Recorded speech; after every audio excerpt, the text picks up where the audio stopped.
साल 2021 की पहली एकादशी 9 जनवरी यानी कि शनिवार को है। इस दिन को सफला एकादशी भी कहते हैं। हिंदी पंचांग के अनुसार पौष मास के कृष्ण पक्ष की एकादशी तिथि को सफला एकादशी कहा जाता है। इस दिन विधि विधान से भगवान श्री हरि विष्णु की पूजा की जाती है। इस दिन व्रत रखने वाले व्यक्ति की सभी मनोकामनाएं पूरी होती है। तो आज की इस वीडियो में हम आपको सफला एकादशी का महत्व, पूजा विधि और इसकी पौराणिक कथा बताएंगे, तो वीडियो को अंत तक जरूर देखें। सबसे पहले मुहूर्त की बात करें तो पौष मास के कृष्ण पक्ष की एकादशी तिथि की शुरुआत 8 जनवरी शुक्रवार को रात 9:40 पर हो रही है, जो कि 9 जनवरी शनिवार को शाम 7:17 तक रहेगी। जो लोग सफला एकादशी का व्रत रखने वाले हैं उनको व्रत का पारण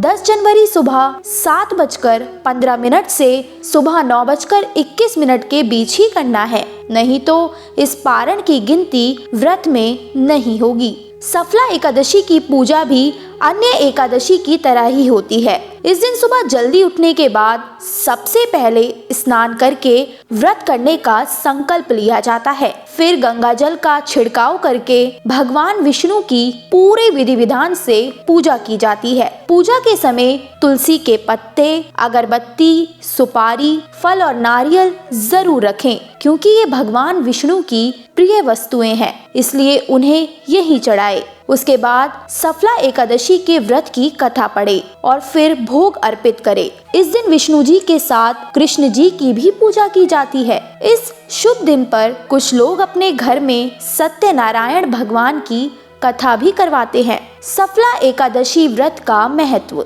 सफला शब्द का अर्थ है समृद्ध होना, सफल होना और आगे बढ़ना। जो लोग अपने जीवन में सुख और सफलता चाहते हैं उनके द्वारा एकादशी के व्रत का पालन करना काफी फायदेमंद होता है। सफला एकादशी का अर्थ सौभाग्य, भाग्य, धन, समृद्धि, सफलता और वृद्धि के द्वार खोलने का संकेत होता है। पद्म पुराण में सफला एकादशी की कथा के अनुसार जो लोग सफला एकादशी का व्रत रखते हैं उनके सभी पाप राजा महिष्मान के ज्येष्ठ पुत्र लुम्पक के पापों के समान ही नष्ट हो जाते हैं और उनमें अच्छे विचार और आचरण अपने आप ही बढ़ जाते हैं। इस व्रत को करने से बिगड़ा हुआ बालक भी सुधर जाता है और भगवान विष्णु की कृपा से उसे मोक्ष की प्राप्ति होती है। सफला एकादशी व्रत कथा।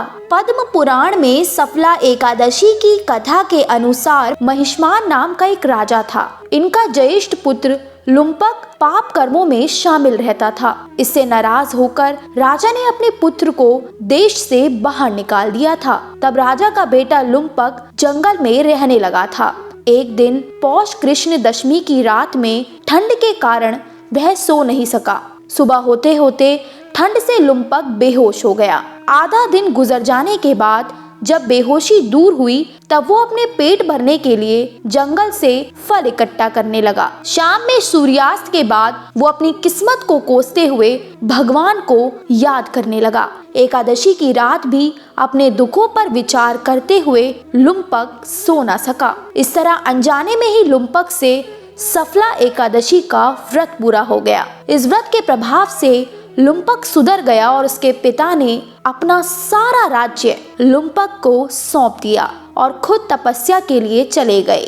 काफी समय तक धर्म पूर्वक शासन करने के बाद लुम्पक भी तपस्या करने चला गया और मृत्यु के बाद उसे विष्णु लोक में स्थान प्राप्त हुआ और इस तरह से सफला एकादशी को मोक्ष का द्वार खोलने वाला एकादशी भी कहा जाता है।